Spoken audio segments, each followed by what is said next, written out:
2023 সালে ইউনুসের 3 ব্যাংকে যে টাকা, সেখানে বিশেষ করে একটি ব্যাংক যেটা তার ব্যক্তিগত ব্যাংক হিসেবে সবাই জানে, সেখানে 118,27,76,308 কোটি টাকা ছিল।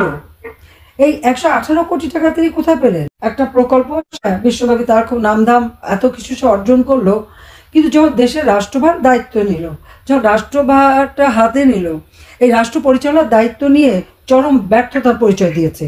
মানুষের জীবনের শান্তি কেড়ে নিয়েছে, ঘুম কেড়ে নিয়েছে, নিরাপত্তা কেড়ে নিয়েছে। মানুষ শান্তিতে ঘরে ঘুমাতে পারে না, চলতে পারে না। তার ক্ষমতা লিপ্সাই না, তার অর্থ লিপ্সাটাও অনেক প্রবল। আমি একটা তথ্য আপনাদেরকে দিতে চাই। আমাদের এই নোবেল লরেট, উনি নোবেল প্রাইজ পেয়েছেন, খুব ভালো কথা। তো উনি কি কোনো কতগুলি প্রশ্নের উত্তর দেবেন আমাদেরকে? আমরা যদি সেই প্রশ্নগুলি করি, সেই উত্তরগুলি আমরা তার কাছে চাই। যে তার যে এত টাকা যা দেশে বিদেশে সে সমানে খরচ করছে, এই টাকাগুলি সে কোথায় পেল, সেটা একটা প্রশ্ন।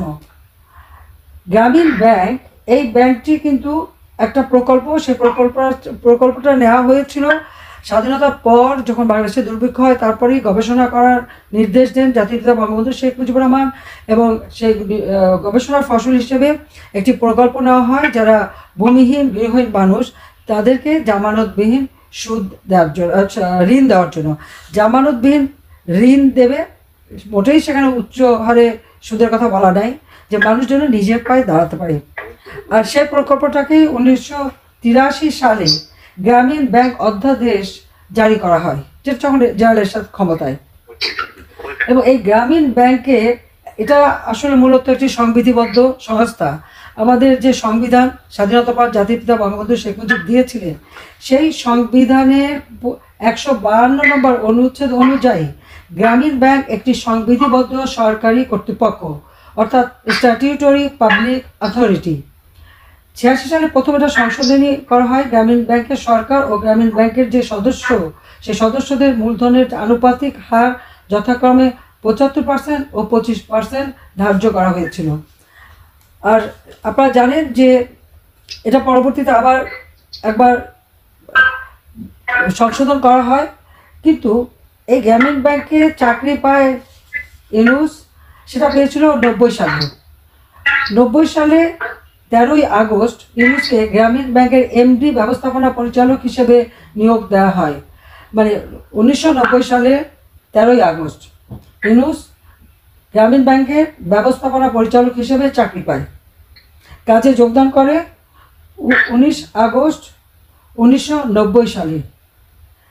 যিনি এমডি হিসেবে তার বেতন ছিল 6,000 টাকা। 6,000 টাকা বেতনে সে চাকরি পায়, কারণ সে তখন চট্টগ্রাম বিশ্ববিদ্যালয়ের একজন অধ্যাপক ছিল। সেখান থেকে তাকে জেনারেল এরশাদ তুলে নিয়ে আসে। আর সেই থেকে আপনারা জানেন যে ইউনুস এই ব্যাংকের দায়িত্ব নেয়, কিন্তু দায়িত্ব নিয়ে আস্তে আস্তে ব্যাংকটাকে সে গ্রাস করে নেয়। উচ্চ সুদের হার, মানুষের সব সহায় সম্বল সব শেষ করে দেয়, কিন্তু ওনার পকেট কিন্তু ভারী হয়ে যায়। আমি বেশি দূর বলতে চাই না, আমি একটা প্রশ্ন করবো। 2023 সালে ইউনুসের 3 ব্যাংকে যে টাকা, সেখানে বিশেষ করে একটি ব্যাংক যেটা তার ব্যক্তিগত ব্যাংক হিসেবে সবাই জানে, সেখানে 118,27,76,308 কোটি টাকা ছিল। এই 118 কোটি টাকা তিনি কোথায় পেলেন? এছাড়াও কিছুদিন আগে 2023 সালের শেষের দিকে একটা চেক আমার হাতে আসে। তখন দেখা গেল যে সেই চেকটা BFIU ওটা তদন্ত করে, এবং সেটা দেখা গেলো সেটা ইউনুসের ব্যক্তিগত চেক। ব্যক্তিগতভাবে টাকা রাখে। যখনই সে টের পেলো যে টাকার খবর নেওয়া হচ্ছে, তখন সে ইউনুস ফাউন্ডেশন নামে একটা ফাউন্ডেশন করে সেখানে ফিক্সড ডিপোজিট করে দেয়, যদিও সেই ফাউন্ডেশনটা কোনো রেজিস্ট্রেশন নাই।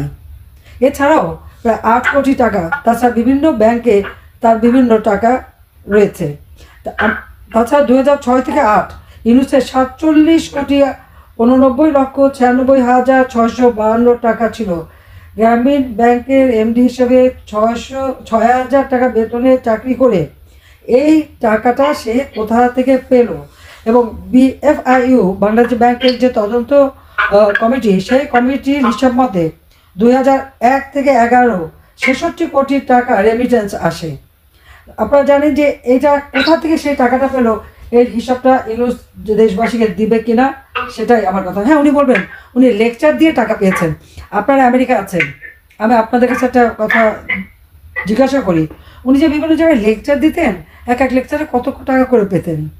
সেটাকে কি 118 কোটি টাকা হয়? হ্যাঁ, তার বাপের ব্যবসা, সেই ব্যবসা তারও ব্যবসা, সেখানে সে গ্রামীণ ব্যাংকের থেকে মোটা টাকা প্রায় 9 কোটি টাকার মতো তিনি ঋণ দিয়ে অন্য একটা ব্যাংকে যে ঋণ খেলাপি ছিল সেই টাকা শোধ করে, এবং যে টাকা ঋণ দিচ্ছে সে ঋণের টাকাও আবার উনি মাফ করে দেন। মানে দাতা হচ্ছেন পুত্র, পিতা হচ্ছে গ্রহিতা। তো এইভাবে মানে গ্রামীণ ব্যাংকের অর্থ নয় ছয় করে, কোনোদিন অডিট করেনি, কোনোদিন কিছু করেনি। আর আরও অনেক তথ্য আছে, এত আমি বলতে চাই না। তবে তিনি সবাইকে শোনান ওনার নাকি কিছু নাই, বাড়ি নাই, গাড়ি নাই, জমি নাই, কিচ্ছু নাই, একেবারে ফকির। হ্যাঁ, 6,000 টাকার বেতন পেয়ে হয়তো কিছু নাও থাকতে পারে, কিন্তু প্রশ্নটা হচ্ছে এত টাকা ইউনূসের আসলো কোথা থেকে? তার জবাব তো দিতে হবে তাকে, জনগণের কাছে দিতে হবে, কারণ এ টাকা জনগণের টাকা।